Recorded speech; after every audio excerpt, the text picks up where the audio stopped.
Hello friends, हम सीख रहे हैं फुल एग्जाम प्रैक्टिस सेट और जिसमें लगभग हम 40 एमसीक्यूज कर चुके थे पिछले लेक्चर में। तो उसी प्रैक्टिस सेट को आगे बढ़ाते हैं। मेरे साथ साथ नोटबुक और पेन लेकर बैठिएगा और देखते चलिएगा आपका क्या स्कोर आता है, कितनी आपकी तैयारी है। तो चलिए देखिए, हर क्वेश्चन के साथ साथ आपको जब करेंगे तो पैरेलल आपको 1-2 क्वेश्चन और लर्न होते चलेंगे। देख लेते हैं पहला question. Bhagat Singh along with his associates Sukhdev Thapar and Shivaram Rajguru for killing 21st year old British police officer John Sanders on March 23rd 1931। तो यहाँ पर फिलअप है, यहाँ देखिए क्या है, was hanged to death, were being hanged to death, were hanged to death and were hanging to death। देखिए question है यहाँ पर क्या है कि भगत सिंह और अपने एसोसिएट सुखदेव और राजगुरु के साथ उनको फांसी पर लटका दिया गया। तो लटका दिया गया यानी सेंटेंस है, पास्ट में है और पैसिव वॉइस है। क्लियर। दूसरी बात यह है, जब यहाँ अलोंग विद आ जाता है किसी सिंगुलर सब्जेक्ट के साथ, अलोंग विद आप दे देते हैं तो जो वर्ब आती है वो फर्स्ट सब्जेक्ट के अकॉर्डिंग आती है। तो फिर इस हिसाब से आपका जो क्वेश्चन हो जाएगा वॉज हैंग्ड टू डेथ, ये आपका आंसर जो है वो हो जाएगा। क्लियर। इसमें वर्ब हैंग्ड टू डेथ की कोई गलती ना करें, क्योंकि वर्ब कई बार आप समझे कि 1 2 3 यहाँ सब्जेक्ट है तो प्लूरल है, लेकिन प्लूरल इसलिए नहीं है क्योंकि सब्जेक्ट यहाँ पर सिंगुलर है, उसके साथ अलोंग विद यहाँ दिया हुआ है। India has boycotted the events of the Pakistan National Day in protest against the invitation to Hurriyat leaders for the National Day reception, New Delhi। Has boycotted, tense देख के चलिएगा, और हैज बॉयकॉटेड के साथ की बात कर रहा है तो हुर्रियत लीडर का जो रिसेप्शन है वो क्या, बीइंग हेल्ड एट, जो हो रहा है being holded at, being holding at और बीइंग हेल्ड एट। तो बीइंग होल्डेड का मतलब नहीं बनता, बीइंग होल्डिंग का नहीं बनता, बीइंग हेल्ड एट या B O I C, being held at, दोनों में बीइंग हेल्ड ही दे रखा है। तो बीइंग, चलिए इसमें बदल लीजिए, ऑप्शन बीइंग होल्ड एट कर लीजिए फिर, ठीक है। तो being held at, being hold at, दो मिले आपको, बीइंग हेल्ड मिला और बीइंग होल्ड मिला। तो चूंकि प्रेजेंट यहाँ पर है, प्रेजेंट परफेक्ट है, तो यहाँ भी आप प्रेजेंट टेंस का आप यूज करें, है ना। तो फिर इस हिसाब से आपका जो आंसर आएगा बीइंग हेल्ड एट आप लेकर यहाँ आइए। क्लियर है, समझ पा रहे हैं क्यों आएगा, कैसे आएगा। चलिए आगे बढ़ते हैं। The British East India Company in the battle of Buxar fought against the combined, fought यानी पास्ट टेंस की यहां बात हो रही है। देखिए the combined army of Mir Qasim, the nawab of Bengal, the nawab of Awadh and the Mughal king Shah Alam second. तो ब्रिटिश ईस्ट इंडिया कंपनी की बात हो रही है। इमर्जिंग विक्ट्री ने विक्ट्री पाई और इमर्ज्ड विक्ट्री, इमर्ज्ड विक्टोरियस और इमर्ज विक्टोरियस। तो ईस्ट इंडिया कंपनी ने जो लड़ी अगेंस्ट इसके, तो क्या कहना चाह रहा है ये कि ईस्ट इंडिया कंपनी, अब यहां देखिए इमर्जिंग और इमर्ज, यानी यहां पर चूंकि पास्ट टेंस की बात है तो इन दोनों में से कोई आपका ऑप्शन करेक्ट होगा। क्लियर। अब कौन सा होना चाहिए 43 में, इमर्ज्ड विक्ट्री नहीं होगा, विजयी हुई, तो इमर्ज्ड विक्टोरियस होना चाहिए, नॉट विक्ट्री। ये थर्ड आपका आंसर ये यहां आएगा। क्लियर, पता लगा क्यों आएगा। चलिए बढ़ जाते हैं, जरा नेक्स्ट क्वेश्चन को देख लेते हैं। In 1911, when the capital of then British India, Calcutta to Delhi, the Bengal presidency into four sub has Bengal, Orissa, Bihar and Assam. तो 1911 में यानी पास्ट टेंस की बात हो गई, तो देखिए इज शिफ्टिंग बिल्कुल नहीं आएगा। अब 1 2 3 वॉज है, तो वॉज यानी ये ऑप्शन इन तीनों में से आ सकता है। कह रहा है कि जब 1911 में ब्रिटिश इंडिया की जो कैपिटल है वो कलकत्ता से दिल्ली शिफ्ट की जा रही थी या शिफ्ट की गई, तो बंगाल प्रेसिडेंसी को 4 भागों में बांट दिया गया, बंगाल, उड़ीसा, बिहार और असम। क्लियर? तो यानी ये कहना चाह रहा है कि जब उसको हम शिफ्ट कर रहे थे, वो शिफ्ट की जा रही थी, है ना, वॉज शिफ्टेड यानी वॉज बीइंग शिफ्टेड। अब देखिए वॉज बीइंग शिफ्ट, तो शिफ्ट का शिफ्टेड आएगा, यानी ये ऑप्शन भी नहीं आएगा। वॉज शिफ्टिंग शिफ्ट हो रही थी, नहीं। ये सेंटेंस चूंकि पैसिव वॉइस का है तो ये भी ऑप्शन नहीं आएगा। एलिमिनेशन मेथड यूज कीजिए कि ये आएगा कि नहीं आएगा, कट लगा दीजिए, जो ऑप्शन नहीं आएगा सीधा आंख बंद करके मार्क कर दीजिए, ये ऑप्शन आएगा। क्या कह रहा है कि जब उसको शिफ्ट किया गया तो इसको 4 भागों में बांट दिया गया। क्लियर? वो शिफ्टेड फ्रॉम आपका आंसर यहां आ जाएगा। देख लें जरा next question. January 30 death anniversary of Mahatma Gandhi. Anniversary की स्पेलिंग बड़ी प्यारी सी है, लर्न कर लीजिएगा अगर याद ना हो तो। गांधी जयंती मनाई जाती है, सॉरी गांधी जयंती क्या, महात्मा गांधी की पुण्यतिथि मनाई जाती है 30 जनवरी को, यही कहना चाह रहा है। जो also observe as the martyrs day to honour our brave martyrs their lives for the country. यानी जनवरी 30 विच मार्क्स मार्क्ड और विच मार्किंग द, यानी 30 जनवरी जो डेथ एनिवर्सरी है महात्मा गांधी की, तो यानी अब प्रेजेंट की बात हो रही है, तो विच मार्क्ड, इन दोनों का तो कोई मतलब नहीं बन रहा। देखिए इन दोनों आंसर में से कोई है, दोनों ऑप्शन में से कोई होगा। और कह रहा कि उन लोगों के, उन शहीदों की याद में उस दिन को मनाया जाता है जिन्होंने अपने जीवन को क्या अपने कंट्री के लिए कुर्बान कर दिया।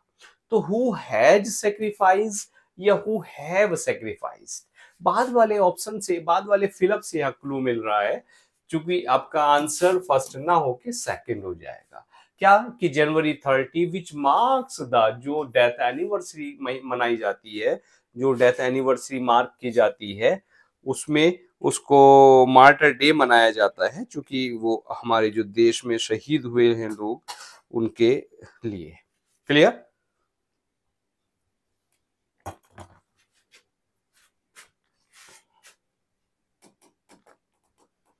चलिए नेक्स्ट ऑप्शन और देख लें क्या है, सॉरी ऑप्शन क्या, question. Choose the sentence that confirms the standard English uses. यानी देख लीजिए यहाँ ये क्या है, स्टैंडर्ड इंग्लिश यूजेस। डेफिनेटली या तो यहाँ क्या पंक्चुएशन तो मार्क नहीं कर रहे, द स्काई सारे बराबर से दिख रहे हैं। कह रहा है कि इसमें जो स्टैंडर्ड इंग्लिश के यूजेस हैं उसके अकॉर्डिंग देखिए कौन सा सेंटेंस सही है। The sky takes on shades of orange during sunrise and sunset. Okay, पहले आधा पढ़ ली क्या चारों सेंटेंस। The sky takes on shades of orange during sunrise and sunset.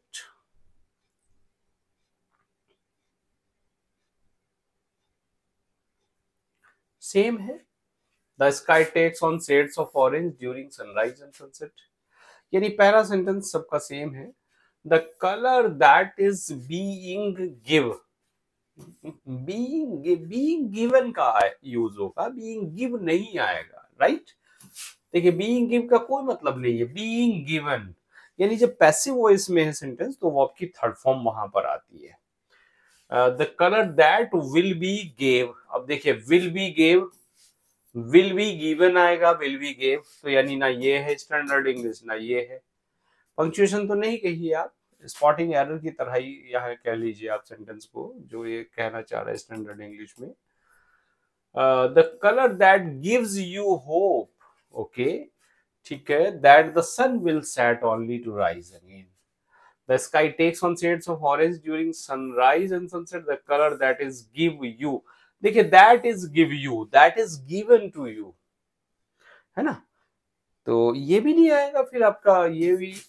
तो थर्ड वाला ऑप्शन आपका यहाँ करेक्ट होगा। स्टैंडर्ड इंग्लिश थर्ड ऑप्शन आपका आएगा।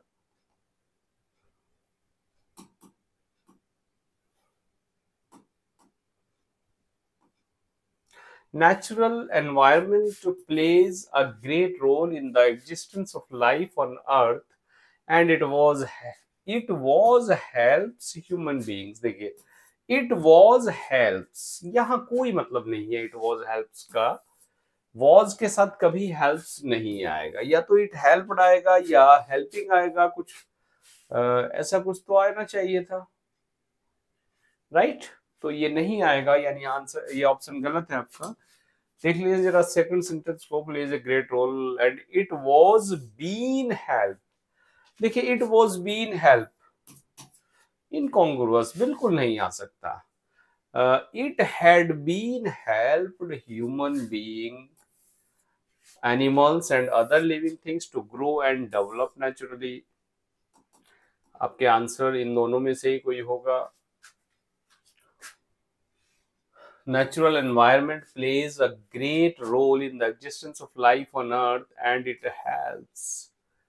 देखिए नेचुरल एनवायरनमेंट की बात कर रहा है, यहाँ प्लेज की बात कर रहा है प्रेजेंट टेंस की, यहाँ प्रेजेंट टेंस की बात हो रही है। तो फिर यहाँ इट हैड बीन की क्या बात हो रही है कि इसने ह्यूमन बीइंग की, एनिमल्स की हेल्प की है, अब नहीं कर रहा। Absolutely wrong. तो हैड बीन नहीं, यहाँ प्रेजेंट टेंस का आप यूज कीजिए, इट हेल्प्स। क्लियर। तो आपका जो आंसर है it would be option number 4। Okay, चलिए नेक्स्ट देख लें। Artificially prepared fertilisers by using harmful chemicals are spoiling the soil which indirectly getting collected into our body through the food we eat daily। Okay, पढ़ने में तो ठीक लग रहा sentence भाई। Artificially prepared fertilisers by using harmful chemicals are being spoiling. देखिए sentence जब are being है तो पैसिव वॉइस है, पैसिव वॉइस है तो एब्सोल्युटली वर्ब की थर्ड फॉर्म आएगी। तो यहाँ नहीं हो सकता option. are being spoiled the soil which indirectly getting collected into our body through the food we eat daily।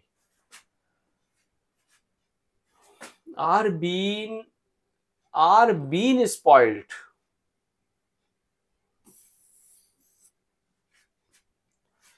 Been अगर आ रहा है तो इज एम आर के साथ बीन तो नहीं आता ना। Has been spoiled obviously passive voice में तो ये ऑप्शन भी नहीं होगा। फोर्थ वाला और पढ़ लीजिए, फर्स्ट और फोर्थ में से आपका आंसर मिल जाएगा। By using harmful chemicals are being spoiling. Clear. तो पता लगा क्या गलती है, कैसे आप फाइंड आउट कर रहे हैं क्या स्टैंडर्ड इंग्लिश होनी चाहिए। Question number next 49। Many of our books are being translated to other languages to provide access to greater number of readers so that more and people can be benefiting। नहीं आएगा।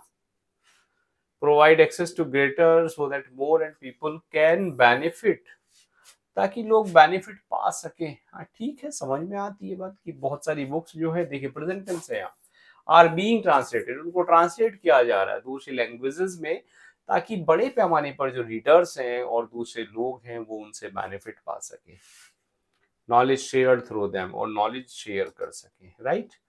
Are being translated, ठीक है। Provide access to great number of readers so that more can have been no, कोई मतलब नहीं। और can being B, तो समझ गए ना कौन सा ऑप्शन होगा करेक्ट। यानी कौन सा वाला हुआ, यानी सेकंड वाला हो गया। ओके, ऊपर वाला भी गलत था। If political leaders have a feeling of patriotism, they will have been work have been work का कोई मतलब नहीं है। They will had been working, देखिए विल हैड बीन थोड़ी होता है, विल हैड बीन वर्किंग कैसे आ जाएगा, नहीं आएगा। They will work for the country, यहां हो सकता है they will be being work, देखिए बिल्कुल। लेकिन एक चीज और है, जब हम यहाँ फाइंड आउट कर रहे हैं तो सेंटेंस बेशक हमने फाइंड आउट कर लिया, लेकिन एक बार पढ़ जरूर लीजिएगा कि ऑप्शन से चारों ऑप्शन सही है कि नहीं है। ओके, पैसेज आ गया, पैसेज। किसी भाई ने कमेंट किया था कि पैसेज कैसे सॉल्व करें, उसको एक बार बता दीजिएगा। देखिए पैसेज आ गया, अगर इसको सॉल्व करने वाली बात हो तो सबसे पहली बात तो जब आप क्वेश्चन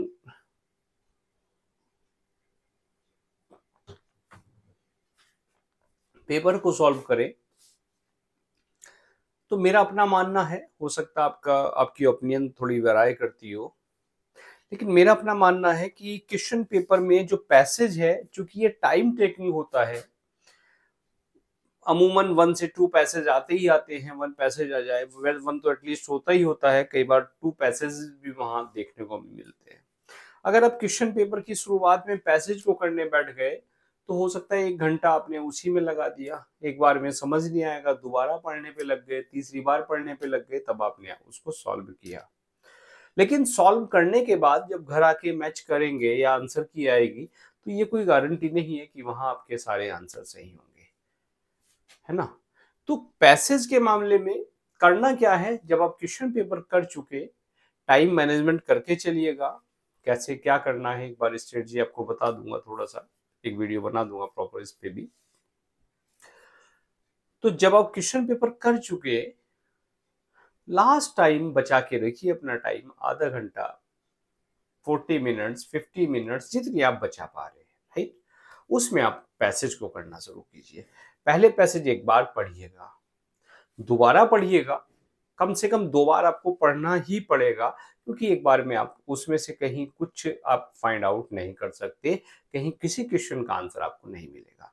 एक बार पढ़िए, 2 बार पढ़िए, उसके बाद उसके क्वेश्चन के आंसर्स छांटने की आप कोशिश कीजिएगा। क्लियर, तब तो आप उसको कर पाएंगे। और ये एक्चुअल में आपकी लॉजिकल पावर होती है, आप कॉम्प्रिहेंशन कैसे कॉम्प्रिहेंसिव हैं, कितनी किस बारीकी से चीजों को समझ पाते हैं, ये आपकी उस आईक्यू पे डिपेंड करता है, उस आपके जो मेंटल एबिलिटी है उस पे डिपेंड करता है।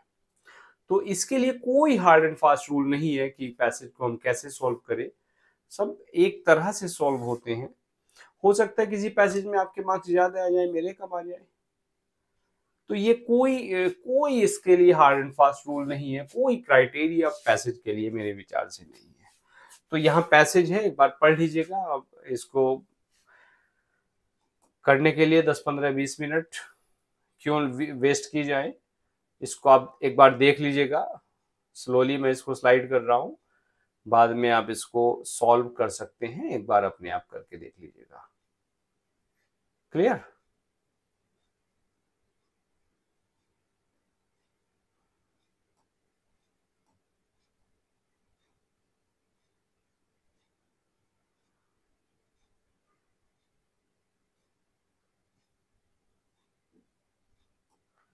या चलिए इसको सॉल्व ही कर लें एक बार। अब सॉल्व करने में टाइम लगेगा, 10-15 मिनट लग चली जाएंगी आपकी कम से कम पढ़ने में ही ना पैसेज को। तो चलिए आप इसको अपने आप सॉल्व करके देखिएगा फिर, ठीक है। अब आ जाइए आप नेक्स्ट क्वेश्चंस पे। Divided into 4 segments, find out which is grammatically erroneous, यानी जो एरर है, एरर को आपको यहां बताना है। The boy asked his father, when shall we arrive to our destination? बच्चे ने पूछा अपने फादर से कि हम अपने डेस्टिनेशन पर कब पहुंचेंगे। When shall we arrive to, arrive के बाद to आता है कि at आता है। The boy asked his father when, और जब asked आ गया तो फिर सबसे पहली गलती तो यही आ गई, when shall we, when we shall. Clear? चूंकि आपके पास कंजंक्शन आ गया, the boy asked his father, when यहाँ कंजंक्शन का काम कर रहा है, इसके बाद आपको सब्जेक्ट लाना है, देन आपके पास हेल्पिंग वर्ब आएगी। क्लियर? यानी इनडायरेक्ट स्पीच का आप यहाँ रूल लर्न कीजिएगा, जो आप इंट्रोगेटिव सेंटेंस में, आप डबल इंट्रोगेटिव में यूज करते हैं। अराइव टू आवर डेस्टिनेशन, और अराइव के साथ एक गलती और यहाँ दे दी, अराइव के साथ एट आना चाहिए, अराइव एट आवर डेस्टिनेशन।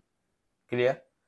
तो एरर में अब यहाँ, तो यह भाई क्वेश्चन तो आपका डिस्प्यूट पे चला जाएगा। हालांकि यहाँ देखिए, ये आप वन, इसको आप बड़ी गलती क्या, गलती तो गलती होती है, तो ये फोर्थ और सेकंड दोनों ऑप्शन आपके यहाँ करेक्ट हो गए। Based on the newspaper reports, we can conclude that many accidents caused by reckless driving. देखिए, पढ़िए बड़े ध्यान से सेंटेंस को, शायद एक बार फिर ना जज कर पाए कि कहाँ इसमें एरर है। Based on the newspaper reports, बिल्कुल ठीक लग रहा है ये वाला सेक्शन। वी कैन कंक्लूड, हम ये कंक्लूड कर सकते हैं कि मैनी एक्सीडेंट्स कॉज्ड बाय, बहुत सारे एक्सीडेंट्स होते हैं रेगुलर ड्राइविंग से। और एक्सीडेंट होते हैं, एक्सीडेंट पैसिव वॉइस में सेंटेंस होना चाहिए, करने वाला कोई और है। क्लियर? तो यहाँ जो एक्टिव वॉइस दे रखी है इसने, कॉज्ड, तो यहाँ वर कॉज्ड होना चाहिए था। क्लियर? तो यानी थर्ड वाले पार्ट में आपकी एरर हो गई। समझ गए क्या है गलती यहाँ पर? Computer education in universities and colleges leaves much to be desired. क्या गलती है यहाँ देखिए, computer education in universities and colleges leaves much नहीं आना चाहिए, leaves more to be desired. Clear? Much countable हो जाता, काउंटेबल क्या, मच आप कहिए क्या, क्वांटिटी को कहीं ना कहीं शो करता है। The officer is angry on the clerk for not attending to the work. Angry, officer is angry on देखिए यहाँ angry के बाद आप कभी on का यूज नहीं करते। मैं आप पर गुस्सा हूं तो I am angry with you। किसी व्यक्ति पर आप एंग्री हैं तो विद का यूज करते हैं, किसी वस्तु पर है तब आप एट का यूज करते हैं, विद somebody और at something। Clear? Sorry, at नहीं, जस्ट ए मिनट, एट नहीं आता, एंग्री टू आता है, टू समथिंग। किसी वस्तु के लिए टू का यूज करते हैं, किसी व्यक्ति के लिए आप विद का यूज करते हैं। आगे देखिए, no sooner I had spoken than he left the room without looking at me. No sooner I had spoken, अब जहां नो सूनर आता है तो देखिए, जो कल वाला प्रैक्टिस सेट था, ऑनेस्टली कई लोगों ने उसमें अपने मार्क्स जो थे, अपने कितने ऑप्शन, उनके कितने क्वेश्चन सही थे वो कमेंट किए, और अपनी अज्ञानता को बताने में कहीं कोई बुराई नहीं है। एक बार ये पता लग जाता है कि हम कितना कर पा रहे हैं। ये मान के चलिए एग्जाम पेपर है, और ओबियसली तो अब कैसा परफॉर्मेंस कर पा रहे हैं, कैसा करेंगे, तो ऑनेस्टली इसको आप कीजिए, एक उसी की तरह आप कीजिए इसको।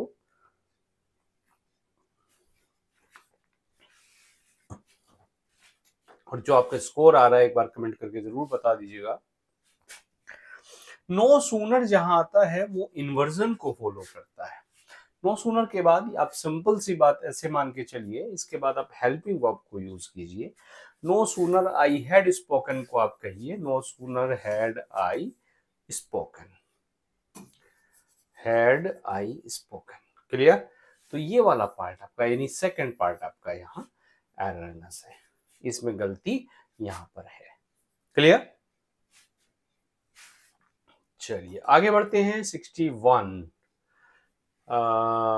grammatically correct part among these and choose the combination with the numbers of these correct parts। When Varun heard the news that his father had been hospitalized, he cancelled his trip and returned back to his village. 4 part हैं, किसमें गलती है? नहीं, पहला part, heard the news, had been hospitalized, hospital पहले चले गए थे, कैंसिल, तीनों पार्ट ठीक हैं।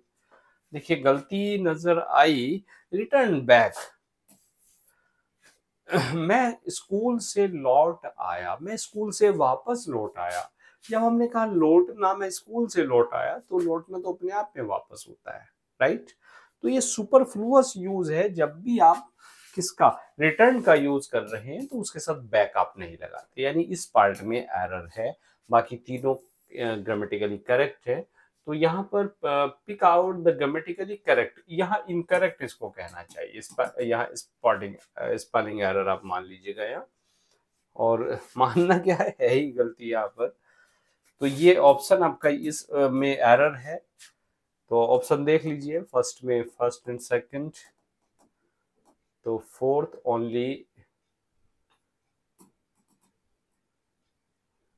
Only fourth, right?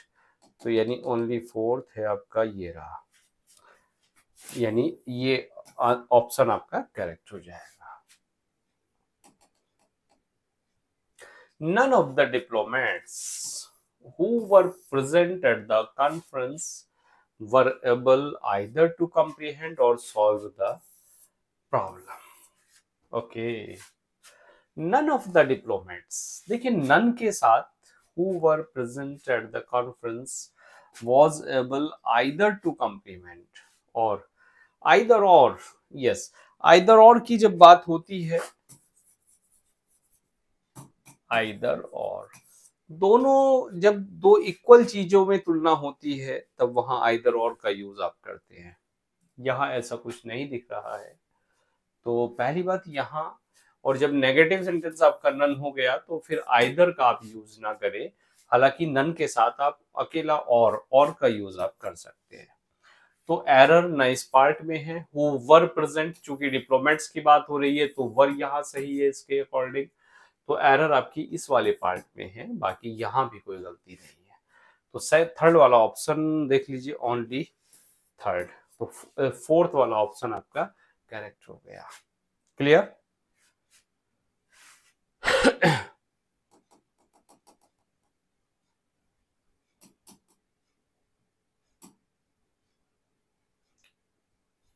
My uncle does not spend, okay, so much money on that house unless he thinks of moving in soon. देखिए क्या error हो सकती है।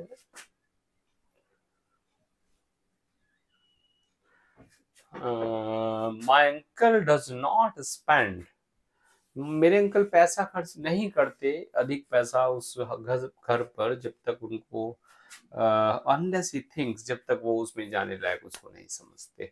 Okay okay okay. तो सोचिए, थोड़ा टाइम आपको देता हूँ सोचने के लिए।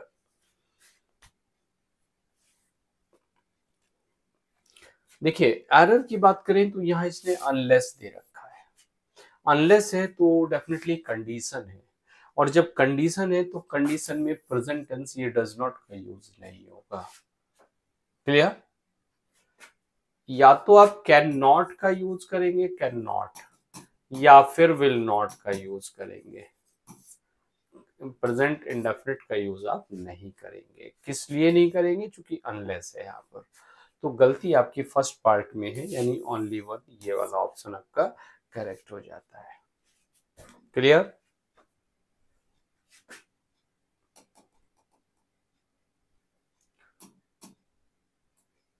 The teacher told that the students should have gone to the library instead of having wasted their time.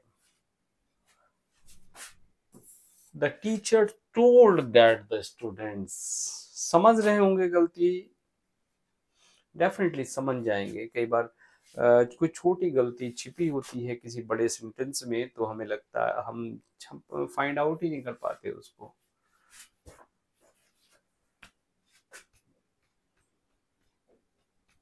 Yes, the teacher told that. और एक चीज और होती है, टोल्ड के बाद आप ऑब्जेक्ट लाते हैं, राइट? ऑब्जेक्ट होता है तभी तो टोल्ड आता है ना, डायरेक्ट से इनडायरेक्ट स्पीच बदलते हुए। और जब ऑब्जेक्ट है ही नहीं तो फिर टोल्ड क्यों आ रहा है? टोल्ड नहीं आएगा यहाँ पर।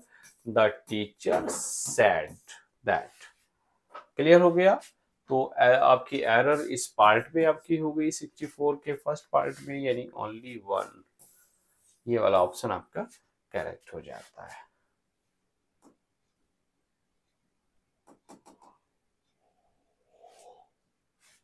After so many years of spending his time in scientific research, he was finally awarded with a doctorate degree for his new invention.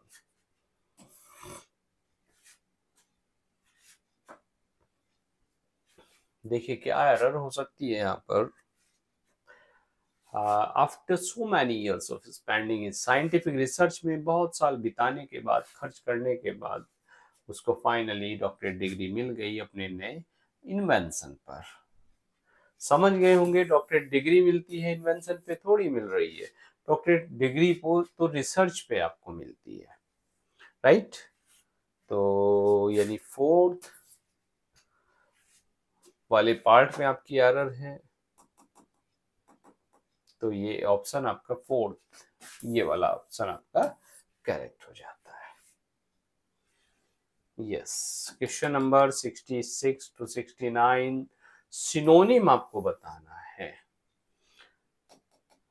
एडमॉनिश, एडमॉनिश क्या हो जाती है? चेतावनी होती है कोई, क्लियर?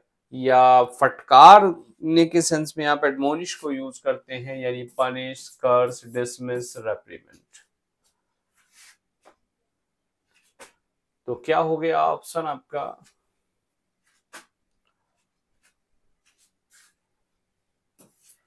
रेप्रीमेंट आपका आंसर हो जाएगा। एडमोनिश यानी रेप्रीमेंट।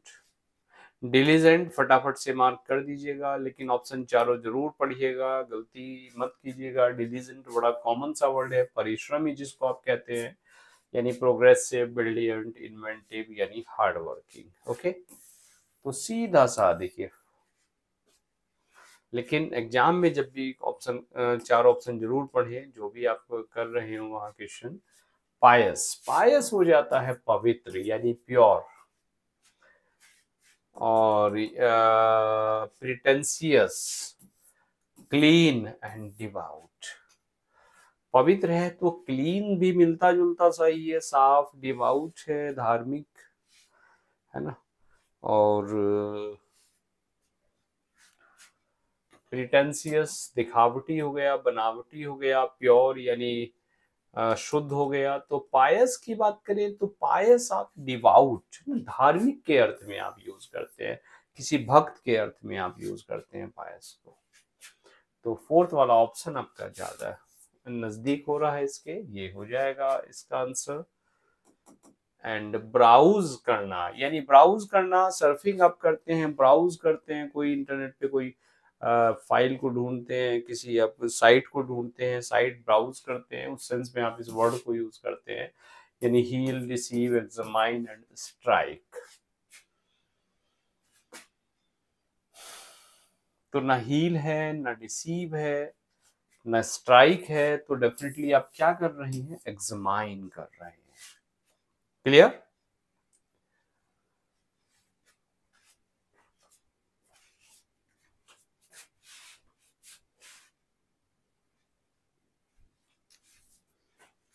नेक्स्ट क्वेश्चन देख लिए।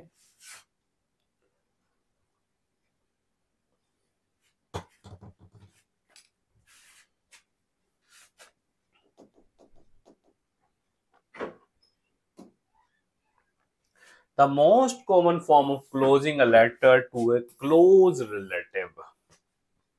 किसी जब क्लोज रिलेटिव को आप लेटर एंड करते हैं तो your sincerely, affectionately, faithfully, truly, क्या लिखते हैं? Sincerely, affectionately, faithfully, truly. तो डेफिनेटली देखिए, दो तरह के लेटर आपके फॉर्मल हो गए, इनफॉर्मल हो गए। जो किसी रिलेटिव्स को लिखे जाते हैं इनफॉर्मल होते हैं, और जिसमें आप अफेक्शनेटली जैसे वर्ड्स को आप यूज करते हैं, राइट। और जब फॉर्मल लिखे जाते हैं वहां सिंसियरली, फेथफुली, ट्रूली, वहां यूज करते हैं फॉर्मल लेटर्स में। यहाँ आ जाते हैं एंटोनिम्स, देख लेते हैं जरा एंटोनिम्स भी क्या है भाई।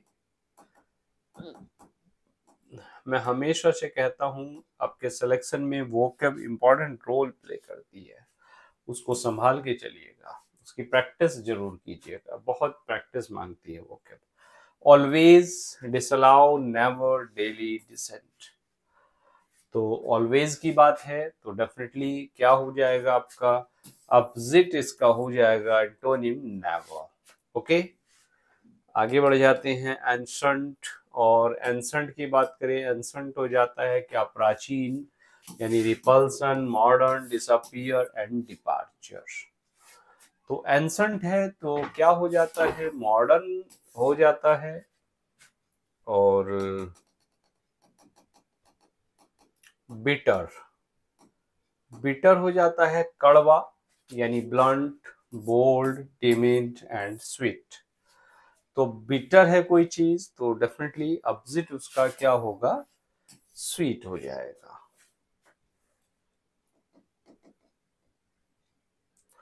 बात करें ब्राइट की, चमकदार की, चमकीले की, तो narrow, dull, coward and sharp.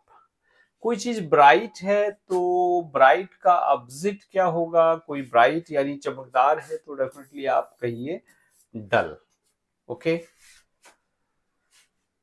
चलिए नेक्स्ट क्वेश्चन आ गया, change the following into complex sentence. He received the call of his friend and left for डाली राइट अवे। एंड आ रहा है, सेंटेंस डेफिनेटली कंपाउंड है, कॉम्प्लेक्स में चेंज करना है। Receiving the call of his friend he left for डाली right away. Clear, क्या हो गया सेंटेंस, सिंपल हो गया। He received the call of his friend, therefore he left for Delhi right away.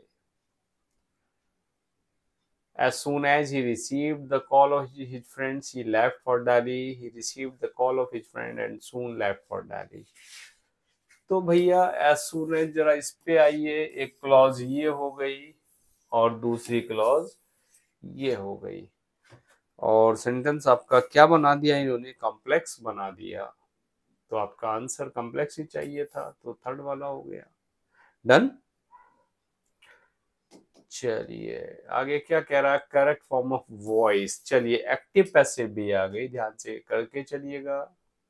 He was congratulated by his teacher on his brilliant success in the recent examination. By his teacher, तो teacher को निकालिए यहां से, his teacher congratulated him, है ना। इतने portion को ये जो दे रखा है इसको आप पैसिव दे रखा है, एक्टिव बना दीजिएगा। तो his teacher congratulated him, his teacher congratulated him, his teacher congratulated him। तो भैया पूरा सारा दे रखा है तो ये तो आएगा ही, इसको क्यों इसको ये नहीं आएगा, ये भी नहीं आएगा, इन दोनों में आएगा। क्या हो गया, his teacher congratulated him on his brilliant success in the recent exam, on his brilliant for his brilliant success in the recent exam। तो फिर आपका क्या, सेकंड वाला ऑप्शन आपका हो जाएगा। क्लियर, बिल्कुल ध्यान देके चलिएगा, कई बार अगर थोड़ा सा भी चूक गए, जैसे देखिए यहाँ सक्सेस इन द एग्जाम और इन द रिसेंट एग्जाम, तो अब चूंकि रिसेंट इसने दे रखा है तो आपको भी रिसेंट वहां लेना है, उसको तो हटा नहीं सकते ना। People speak English all over the world. People speak English, subject है पीपल, ऑब्जेक्ट इंग्लिश आ गया, तो English is spoken all over the world.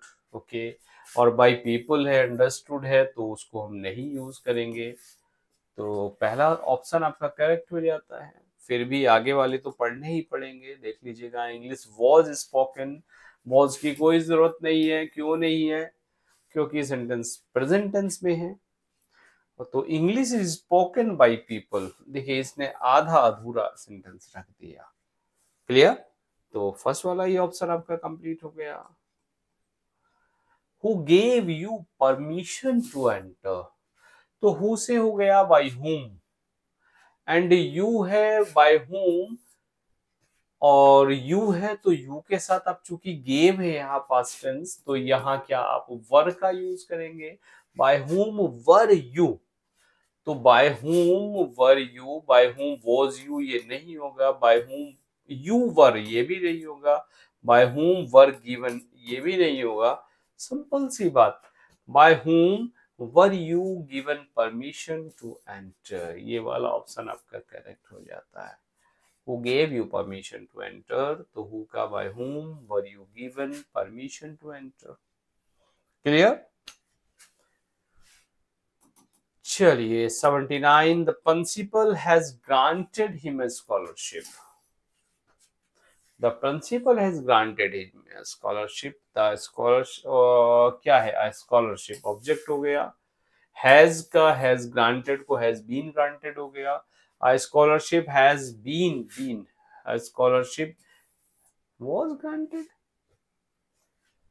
has been, okay okay okay, इसने स्कॉलरशिप हैज बीन ग्रांटेड, ये इसने हिम को इस object को subject बना लिया है ना। तो देखिए ये वाला नहीं आएगा, ये भी नहीं आएगा, हैज बीन आएगा। तो अब इसमें आ जाइए, इसने हिम का बनाया subject, he has been granted scholarship by the principal, second वाला ऑप्शन आपका करेक्ट हो जाता है। डन। नेक्स्ट क्वेश्चन देख ले, लेंदी हो रहा है लेक्चर, बहुत टाइम हो गया, बोर हो रहे होंगे। Before festival the shops are thronged with men, women and children making various purchase. During festival people throng, देखिए आपकी शॉप्स आर thronged with, यहाँ ये वर्ब आ गई आपकी ना, वर्ब की third form is are am, तो सब्जेक्ट अब यहां से बनाइए, men women and children, men women and children thronged with, throng the shops, men women and children make purchases during, क्या कह रहा है, कोई मतलब नहीं इसका। द शॉप्स की कोई बात ही नहीं हो रही है, तो ड्यूरिंग फेस्टिवल की नहीं हो रही है, man women and children throng the shop before festival making various purchases। Okay, तो चलिए आज का लेक्चर यहीं कंप्लीट कर दें। क्वेश्चन हमारे हो गए 80, है ना, और इस लेक्चर में कितने हुए, 40 तो पिछले वाले भी हो गए थे, 40 यहाँ हो गए, 80 हो गए। कितनी मिनट हुई है, 43 मिनट। चलिए और 5 मिनट कर लो, कोई बात नहीं, 80 से क्या 85 तक कर लो, फिर आगे बचेंगे कितने, 80 80 120 सॉरी 160, सॉरी टोटल ही तो 80 हुए हैं, 40 40 80 और 20 45 आगे बचेंगे, तो चाहिए 5 यहाँ निपटा लो, 40 आगे निपटा लेंगे, ऐसा कर लो। चलो चलो प्रपोजिशन है, 2 मिनट में निपट जाएगा, 81 to 85 निपटा इसे भी। Everybody blamed him the accident for in about of, everybody blamed him, blame के बाद प्रपोजिशन आप यूज करते हैं for। Clear? blame for, everybody blamed for him for the accident। Okay चलिए नेक्स्ट क्वेश्चन, कॉन्ग्रेचुलेशंस, बताइए फटाफट से, अबाउट इन ऑन ऑफ, बहुत ही easy question, very easy, moderate भी नहीं कह सकते, वेरी इजी। कॉन्ग्रेचुलेशंस के बाद हमेशा आप ऑन का यूज करते हैं, बधाई, आपकी सफलता पर बधाई, तो congratulations on your success, on your engagement, हालांकि यह एंगेजमेंट पे बधाई दी है। She is sick her job in about on of, तो क्या आएगा, she is sick, sick के बाद आप यूज करते हैं क्या, मार्क कीजिए पहले अपना आंसर फटाफट से, फिर मैं यहाँ बता देता हूँ आपको क्या होगा सही। सिक के बाद आप करते हैं ऑफ, थक गया, वो थक गई है अपनी जॉब से, she is sick of her job. Clear?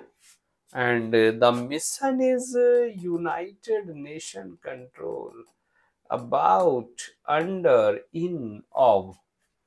Mission है, क्या है, यूनाइटेड स्टेट के कंट्रोल में है, तो अंडर कंट्रोल का आप यूज करते हैं। अबाउट कंट्रोल नहीं आएगा, इन कंट्रोल नहीं आएगा, ऑफ नहीं आएगा। The mission is under United Nations control. Clear? And 85, I need it by Friday the latest, at the latest, in the latest, about the latest, of the latest। तो latest की बात होती है, तो आप क्या यूज करते हैं? आप यूज करते हैं इन द लेटेस्ट। क्लियर? चलिए बाकी अब करेंगे क्वेश्चंस। कितने हो गए? 85 हो गए। आपका स्कोर क्या रहा कमेंट करके बता दीजिएगा। और अभी चैनल को सब्सक्राइब नहीं किया, सब्सक्राइब कर लीजिएगा, क्योंकि इसी तरह का कंटेंट आपको मिलता रहता है। मिलते हैं नेक्स्ट लेक्चर में। और हाँ, अभी तक मिलियन माइंड्स इंग्लिश एप्लीकेशन को डाउनलोड नहीं किया है तो उसको भी आप डाउनलोड कर लीजिएगा। And now thanks for watching this video.